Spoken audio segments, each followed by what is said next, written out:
CEO Aquataddy. Join in the booth with me tonight. We have, just like Tuesday, we have Robbie Racing. Hello, everybody. And tonight we have one of Robbie's other drivers. We have Tiller up here in the booth with me. What's up, everybody? We were going to get somebody better than Tiller, but they canceled on me last minute, so I had to settle for what we had. No, I'm just playing. Thanks for joining us, guys. Thanks for having me, Teddy. Yeah, finally somebody said something. No more awkward silence, right? So tonight, it's a huge reveal for the Giggity Racing, the Giggity custom setup side of the league, GC Sports Giggity Racing Cup Series tonight. So the dual reveal for them. Few things. Again, we did this on Tuesday. That was all cringe based. Tonight's going to be all Giggity based. So tonight's going to be all about the custom guys. It's not. We'll probably mention the sliders repeatedly, but we're going to focus mostly on the Giggity side. Real quick, the way that it's going to run, we have two 25% races. The names have been essentially drawn out of hat. It was randomized with a number randomizer. But so we put all the names down. We randomized the numbers. This car drew here, this car drew there. They're going to run two individual races, 15 in one, 16 in the other, I believe. We're going to have top 12 cars advance to the big Daytona 500 the following week. The rest of the field is going home. They're not going to race the 500 except for one driver will have the provisional starting point according to last season's points. So A group champion Mike RPM is technically the only one that's locked into the show this season because he was the A champion from last season. So even if he didn't make his way in off the racing, he would make his way in as that provisional starting point. Then it would work down the rest of the A drivers, and then it would go to the B champion, work down the B group, then to the C champion. So everybody still has an opportunity. If you're one of the guys lower on that totem pole, though, you're really hoping for all the other guys to make their way into the race. It's going to be two times where 25% race. We're going to do the night race for the duels, so I think it's about 40 laps or something like that. So there's going to be one green flag pit stop, no stages, but cautions and damage will be on for the custom side, which is the Giggity side. There will be on low draft, so you're going to see a lot of people lose the draft pretty quick. It's going to be really all about the gearing here at Daytona. Going to go to you, Robbie, first. You've heard the setup for the Giggity duels. What do you think about them? I think it's pretty good, and I'm looking forward to it. It's definitely going to be a really good race, that I can say. Taylor, I'm going to send it down to you for the exact same question. With the options that you have with GOs, with it just being 25%, I think it's going to be extremely entertaining to watch for sure and to be a part of. Yeah, right, so this is the only time this season. Every other time this season, everybody's going to be doing single car qualifying and try to lock their way in. But where Daytona becomes a huge role is, right, so we don't have anybody in points. And the rest of the season, it's going to be top 16 in points are officially locked into that race that week. But they still have to put a qualifying lap in, right? Here for the duels, if you don't show up for your duel, you're automatically eliminated from the 500. And that is to include even if we have too small of a car count, right? So if we don't have 25 drivers that make the duels, well, then not 25 drivers will start the 500. So it's going to be really important. And keep in mind, even if you don't make the 500 but you were present during your duel, you will receive points according to where you finish, right? 26 on back in points. And where that becomes huge is, again, every week top 16 points are locked in. Somebody doesn't put in a qualifying time, somebody can't make a race, and you receive 26, 26, 26. Well, that provisional spot is always going to the person that is the highest in points that did not qualify their way in. So it's a huge factor throughout the whole season to be able to do this. Robbie, I'm going to send it down to you again for thoughts on kind of just the whole concept of being locked in and how intense it's going to be throughout the season on the qualifying. Robbie has made an exit. Is Robbie not here? Did Robbie leave? Yep, Robbie left. All right, well, I'll send that same thing to you then, Tiller. Yeah, it's going to be very crucial to try to lock yourself into the top 16 in points and not really have to worry about qualifying your way in. But it's also going to be crucial to get as many points as you can, even if you don't make a race, and you can get that 26th place position in points. That keeps you in the hunt for that provisional later on in the season. Yeah, and another reason that I did this, right, is so that the drivers that they know they can't make the race, they can let me know in advance that they can't make a race the following week or something like that. But you can, instead of me just saying, okay, I'll give anybody points that can't make it. Well, I don't want somebody to get frustrated the night before either and be like, well, I'm not going to race, blah, blah, blah, right? And so in order to receive those points, you have to put a qualifying lap in. So even though you can't make Thursday's race, for example, you'll be able to, from Thursday after that race all the way until the next Wednesday, all you got to do is put a qualifying lap in. That's it. You have to do a 4% race with your team, or I'll throw in some extra stuff. And as long as you do that, you're going to receive points. If you don't do it, you'll get no points. And basically, you're looking at elimination. Another big thing is we have some drivers in the Xfinity side of the league that start this coming Sunday. Those drivers will be vowing for the top 12 in points on their side, because we gave all the captains, they got to pick every car in the game on NASCAR Heat 5, from Pro League drivers to the in-game cars to the legends, Tony Stewart, all the cars were dealt out, and because of that, not all cars are filled in the Cup Series right now, so any captain that still has an available car, and what I mean by this is you may have a driver that only runs sliders, but you want to fill up that same seat on the custom side. Well, as soon as the driver reaches a 3-week minimum requirement after week 3 of the Xfinity Series, if you're sitting in the top 12 in points, you are eligible to be signed by a captain. Now, with that said, so people aren't confused at home, if you're already in the Cup Series and earned your way up the hard way, you can't be dropped. However, if you're an Xfinity driver making your way up to the Cup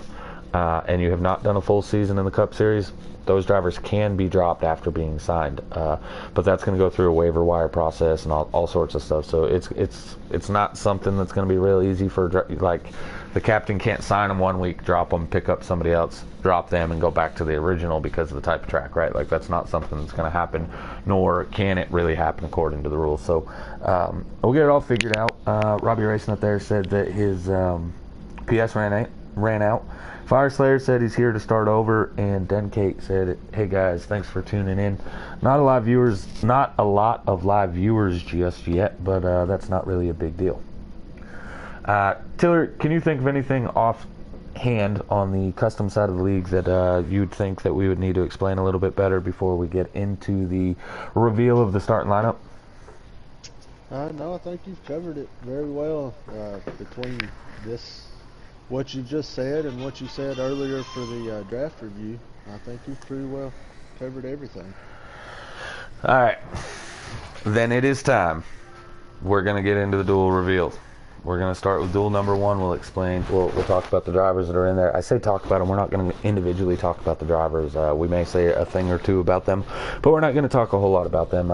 Figure about 5 minutes on each duel, then open it up for questions in the YouTube for a few minutes. But I'm pretty excited for this. This is GC Sports. We haven't done a duel in I think since Giggity season 3, and there was 8 seasons of Giggity before we went to Cringe. So we've been around a hot minute, and we haven't done duels for a long time. So, all right, here we go. Big reveal.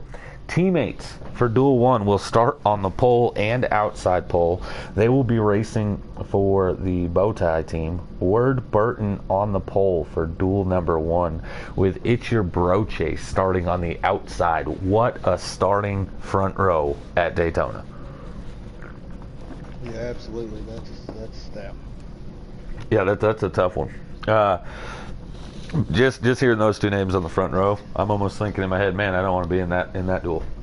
Starting position number 3, we have one of our captains for this season, Showtime Motorsports captain KB Showtime himself will start position number 3, with one of our C League drivers from last season starting outside row number 2. Smooth Puppy will be starting position number 4. Sorry about that. A custom driver from last season, we have Sludge. Outside of him will be SBR Bridges. He advanced to the B group last season, and a lot of people don't know him. That used to be Nukabob Quantum. when it was Giggity and when it was Cringe, he's one of the top custom setup drivers that the league has ever had. Historically, he's one of the best ones. He kind of took a sabbatical. He qualified his way up into the B group, but then he wasn't racing. But via the rules, it was anybody that was eligible for A, B, or the top 12 and C were the drivers that advanced right to the Cup Series, and so he was eligible on that stat. And Chase Beatty and Eclipsed Racing, they picked him up, and I think that's a great pickup. Yeah, absolutely. That's a great pickup for that team. Last night's FTR Daytona season opener winner, Rubbenham, will start position number 7 with Showtime Motorsports' own Long Live the Sauce starting P8. Oh, go ahead. That may not be the fastest row right there, but that is definitely a very exciting row of cars. Yeah, real consistent, right? Like, you kind of know what you got with him. Rubbenham's going to hit the same laps over and over. It doesn't really matter, right? Unless he's involved in a wreck. And I will say, Long Live the Sauce, I don't know what he's going to do. But with that said, I don't think he knows what he's going to do. From every 3 seconds, his mind's going all over the place. So, should be an interesting row for sure. Position number 9, we have Bad Fast Marley, Stevie Vorsky. Outside of him, we have Hegon, Larry Judson. So, that's position 9 and 10. Then we have, this is going to be the final row that is, as they start the race, they're already in the top 12. Remember, only top 12 advance. Captain of the Bowtie team. So all 3 of the Bowtie drivers, Ward Burton, Brochase, and Wayne Broom, starting position number 11, will be in duel number 1. And I myself, Aquatati, start outside of Broom in position number 12. Row number 7, we have Street Machine and my captain, Robbie Racing, start in position number 14. And final 3 drivers, these guys got a little bit of work to do, but there's only 5 cars that aren't in the top 12, so it's literally just a little bit of work to do. It's Daytona, anything could happen, but we have Keith starting 15th, Blaney starting 16th, and Warpig rounding up the field in 17th position. That right there is an absolutely star-studded duel. That is definitely stout. Yeah, I'm not gonna lie. I don't really want to be in that duel. No, there's all kinds of big names, all kinds of fast guys, all kinds of consistent guys. That's definitely going to be your toughest way in is going to be through that duel right there. Yeah, I'm looking at the names, right, and you got to beat 5 people essentially to make your way in. And I'm not seeing maybe 2 names that I'm questioning. That I feel like I might have a chance of beating, but. I got to beat 5. Like it's just going to be being in the right place at the right time. Hopefully there's no cautions, and if so, pit road's going to be a huge thing, because think about this. You think all season long how pit road speeding penalty may cost you a couple points, right? It might cost you, it's 15 seconds on track, but you might lose 5-6 positions, right? Typically that's like 10 points, right? But now it's the difference of having a chance at winning the 500 to not even making the show if you go down pit road and get a speeding penalty. So if it's me personally, I'd expect to see some people going in there a little easier on the pit road than what you typically do. Oh yeah, I know me myself. I'll lose a position in order to not lose 5 positions in so much time that I can't make my way back. Oh yeah, I'd much rather give up 2 seconds on entrance and have to fight my way back than lose 15 because I went too hard. Yeah, definitely, I agree 100%. With that said, let's go ahead and get to duel number 2. This one has me chuckling. The duels have been drawn a week now. I drew the names, I think actually, no, not a week. On Sunday, I drew them during the NASCAR race. And what's funny about that is today in Discord, one of the drivers said, imagine if this guy started up front and took out the whole field, blah, blah, blah. And the other guy's like, of course, they're back talking, making jokes about it. And the other guy says, well, yeah, Teddy's going to put me on the front row now just because of that. Well, ironically, Travis Tyson got the pole for duel number 2 when I did the random draw. This isn't something that just now happened because of the Discord chat. He actually, name out of the hat, he drew the pole for duel number 2. And outside of him is going to be you driving for Robbie Racing. That's Tiller starting position number 2. Yeah, that's going to be fun, and that's very ironic that they were talking about that today, and then it just happens to be that's how it was set. Yeah, it's really pretty funny. Row number 2, we have Jose Protege as well as Daha Jr. That's a pretty star-studded row number 2 right there. Not saying anything against row number 1, right? But Daha, he was one of your top B drivers, as was Jose. These guys were battling it out for the championship last season in the B group. So good to see them both up here and starting up front. Excited to see what they can do. Row number 3, we have captain of the Flash Mafia, Flash 9, racing side by side with Racehead, as he will start position number 6. Again, some big names popping out here already, right? Row number 4, big names popping out again. Mike RPM, the only guy guaranteed to make the show because he is last season's top series champion. Mike RPM starts in the 7th position with P. Colligator. Showed up to about 25% of the races and won about 25% of those that he showed up to. So P. Colligator and Mike RPM, row number 4. No, again, big names popping out here. Yeah, it's just the same thing as the first one, man. This one's just a stack from the sounds of it. Yeah, position number 9 and 10, we have Old Johnny Boy in NASCAR 82 FK. Old Johnny Boy, he was a top driver in the C group. I'm not sure where that's going to rate these guys here. Both these drivers came from the C group last season, right? So the best way to really decide how you think that they're going to compete against the top drivers is, well, put them against top driver. Old Johnny Boy, one of the top drivers from the C group, starting right behind the top driver from the A group last season. So it's going to be interesting to see. Row number 6, these are the last drivers guaranteed at the green flag, right? Top 12, that's the bubble cutoff line. That's what we're going to be watching. But that is Denkate, one of the captains, and Guardian outside of him, row number 6. Yeah, that's a very interesting row there. You've got Guardian. He finished top 4 in the B Customs as well. And then Denkate, you know, he kind of struggles, and he's finally making the step up this season and advanced his way up. And I'll be really interested to see if he can get in there and mix it up with us. And hopefully, I'd like to see him make the 500, honestly. Yeah, I got to be honest, right? So it's Daytona. Anybody can make it. It's really just all about staying in the draft and holding your line. And I think what's going to hurt Denkate is people are going to look at him as the guy that barely made it, right? Like he was on the bubble all season long in the custom side of the C group on whether or not he was going to make it. And at the end of the day, not trying to be rude here, but Denkate made it because he showed up every week. I told everybody that all season long. Show up every week, you have a really good chance of making it. And Denkate did. He was really more of like a 15th, 16th place finisher on a week-to-week basis, but he made his way into the top 12 points by showing up each week. And where that's going to play huge is, as we've spoke about all season long to this point, right? The season hasn't started, but all preseason we've talked about. Show up, put a qualifying lap in, you'll receive points. Don't do that, you don't get points. Denkate will put in a qualifying time every single week, and therefore eventually you're looking at him making the race off points. Anyways, carrying on, row number 7, we have the Maverick with Memphis Phoenix starting on the outside. That would be 13th and 14th, and then finishing out the lineup here for the Giggity Cup Series, DK Brown starting 15th. That's Travis Tyson's one and only teammate in here, as he is on the outside of him is Palm Coaster, who there was some issues with him last night in the FTR Cup Series at Daytona. Hopefully we don't have a throwback of that next Thursday. But all in all, you know, 17 drivers duel 1, 16 drivers in duel 2, 9 drivers are going home. It's going to be pretty exciting in total.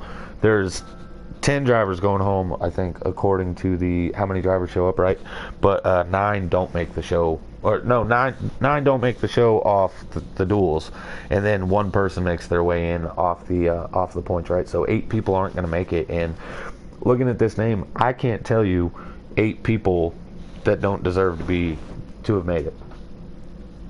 No, it's like you said, both sides are just completely stacked, and this is going to shape up to be a really stacked field for the 500. Yeah, honestly, no matter what 12 cars advance from which duel, it doesn't matter to me. I'm looking at a really stacked lineup, and you know, but I've said it 100 times. Maybe not in these chats, right? But I've said it 100 times. But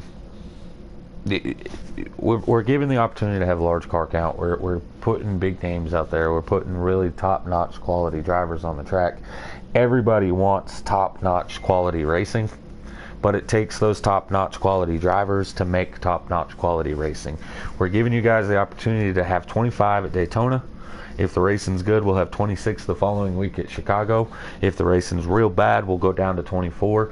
The ball's in your court. Objectively so, everybody wants the largest field you can have in racing, and it's not as easy as just saying, okay, well, this guy's good, this guy's good, this guy's good, let's put them in there, and they'll all run good together. You got to get used to each other, and Daytona is really one of the hardest tracks to do that at, as the draft doesn't really allow you to learn somebody. Even if you know they're struggling to hold their line, the draft just sucks you up to them so quickly that it's not the same as going to like Chicago or something like that. Even with low draft, I expect this to be a really fast-paced race. Oh yeah, this is definitely going to be extremely fast, and the biggest thing as drivers is just everybody keep your head down and try to keep it as clean as possible, and maybe one day we can get up to 30 to 38 drivers in a field. Yeah, and I think in total we got 17 or 15 and 16, so we're at 36 drivers, 35 drivers. It'll either depend. I'm sorry, 15 and what was my number count here? We had 17 and 16, so that's why it's 35. Apologies, I was all over the place. 33 drivers, but yeah, I mean the talent's there. It's up to the guys to extend the racing and make it worthwhile. But I'm really excited as we get ready to go into the 2022 GC Sports season. You've now heard both the Cringe and the Giggity dual lineup, your top series. But again, this is going to change on a week-to-week basis as those free agents, we'll call them, you know, they're nipping at the heels. Slade Gravitt, Isaac Smallwood, aka Cola Motorsports, and Slade, those guys, probably two of the top drivers there. Hopefully that they're able to get up here and get in here and just to add a little bit more to the top names. I know I've been talking to the JCR guys. Noco's back. There's some big names in the Xfinity Series right now that I expect come week 3, that waiver wire is going to be going crazy.